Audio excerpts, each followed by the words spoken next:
नमस्कार मंडळी, आनंदी या मालिकेच्या आजच्या पुढील भागात आपल्याला असं पाहायला मिळालं, आता आनंदीच्या बहिणीची पत्रिका बघायला ते सगळेजण मंदिरात आलेले असतात।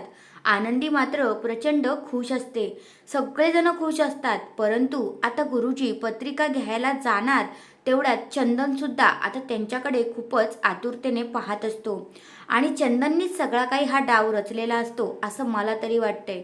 इकडे गुरुजी पत्रिका खोलतात तर पाहतात तर काय, आरती आणि त्या मुलाची पत्रिका जुळत नाहीये।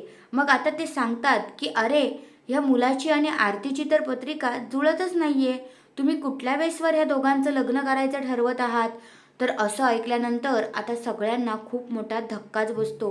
पण तो मुलगा म्हणतो, काहीही झालं, पत्रिका जुळत नसली तरी सुद्धा मला आरतीशीच लग्न करायचं आहे, असं त्याने आता तिकडे सांगून दिलेलं असतं। मग गुरुजी म्हणतात, अरे तू बोलतोयस खरं आहे की तुला तिच्याशी लग्न करायचं आहे, पण लग्नानंतर तुमच्या दोघांपैकी एकाच्या जीवाला धोका होऊ शकतो, हे लग्न होणं मुश्किल आहे, असं आता इकडे गुरुजींनी सांगितलेलं असतं। तर हा आहे आजचा पुढील भाग। तुम्हाला कसा वाटला ते कमेंट करून नक्कीच सांगा। धन्यवाद।